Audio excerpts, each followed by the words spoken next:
It is, it's your boy, Dutch the Damon, and you're now watching Damon Time with Dutch. On today's episode of Prison Stories Uncut, man, we out Baltimore County in that detention center with it, man. Now, this situation took place not even that long ago, man, a few years ago, man. They had me out that county on that pistol charge I had that time. But before I jump off in the storytelling mode, I'm gonna need all my loyal followers and subscribers to support the channel, man. No matter how small the donation, everything appreciated. The Cash App will be listed above the video. I do not get paid by TikTok, so if y'all want this heat to keep coming every morning, this fire I'm bringing, support the channel. Now that we got that out the way, let's get it.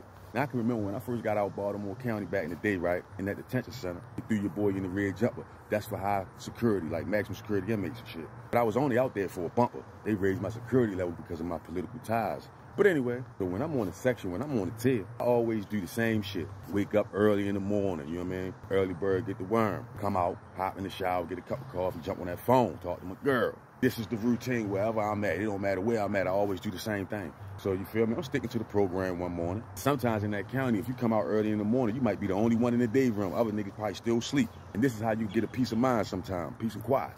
So I never miss morning day room. But anyway, on this particular morning, I come on head out the cell, but to my surprise, it was already a dude out in the day room sitting at the table. Looked like he was going over his paperwork and shit.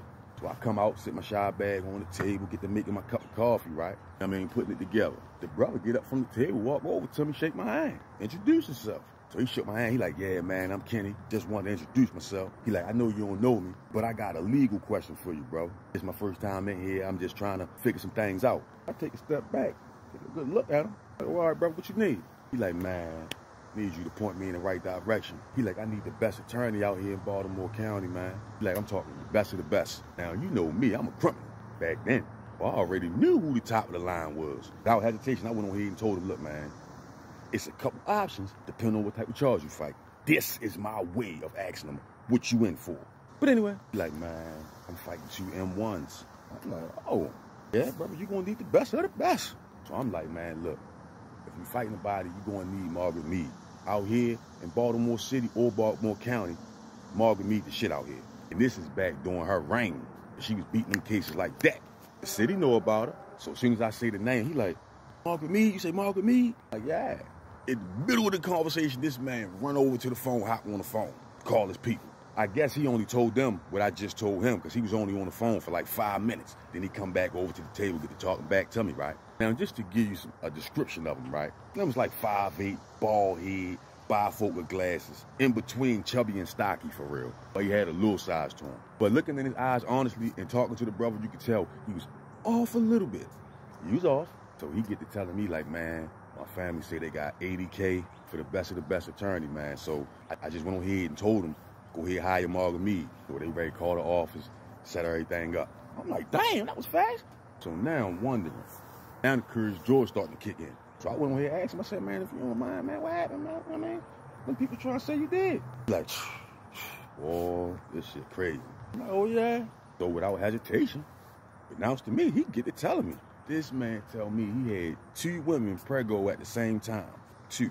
One of the women was his current girlfriend, and the other was like his mistress, but his older female that he was with before the current girlfriend, that he was still messing around with in the background.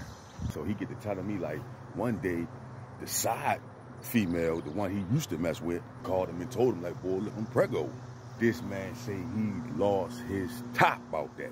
But he ain't want his current girl to find out. He ain't want to mess up what he had with her. So this motherfucker tell me, he hops in his truck, he had a pickup truck, goes over to the girl house to discuss the situation, right? He said he in the house for like 15 minutes. He trying tell her to get rid of it. She not trying to. They get in an argument, right? Slim tell me he black out, and all he remember is coming to being back in front of his house with blood on his clothes and all inside his truck. He telling me he blacked out. He don't know what happened. I'm like, oh yeah? So then he get to telling me like, yeah, man, when peoples popped up at my house one day, had a warrant for my truck. They took my truck. And when they take the truck, they start going through the truck. They ask him like, why you just recently cleaned the truck? Like, did you just recently clean the truck? He's like, yeah, I clean my truck all the time.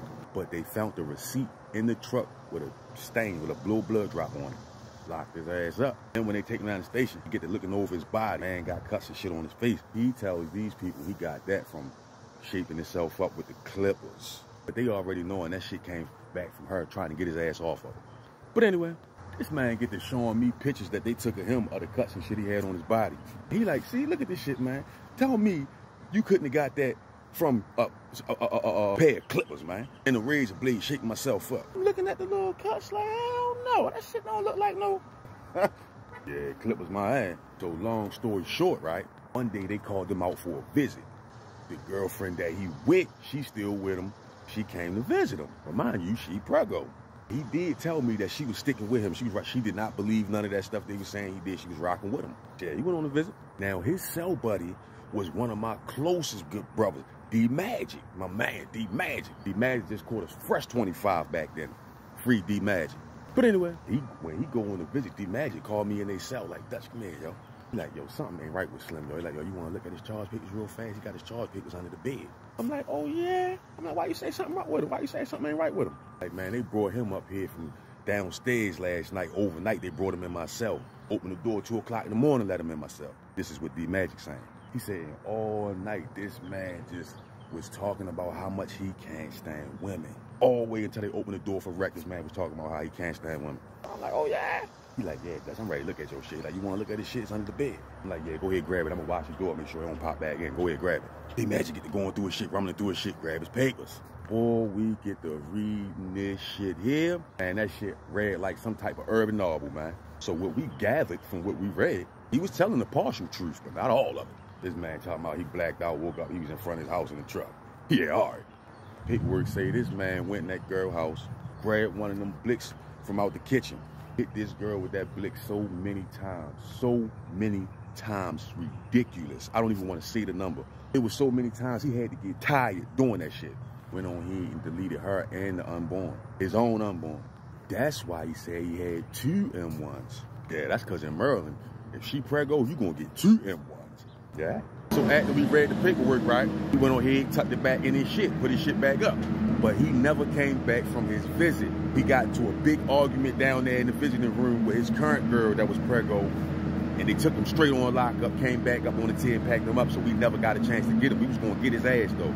About that unborn, we was gonna get his ass. But the man's real name is Kenneth Worrell. Kenneth Worrell. And got 60-something years in that Maryland prison system. If you think I'm lying, look his name up, Kenneth Worrell.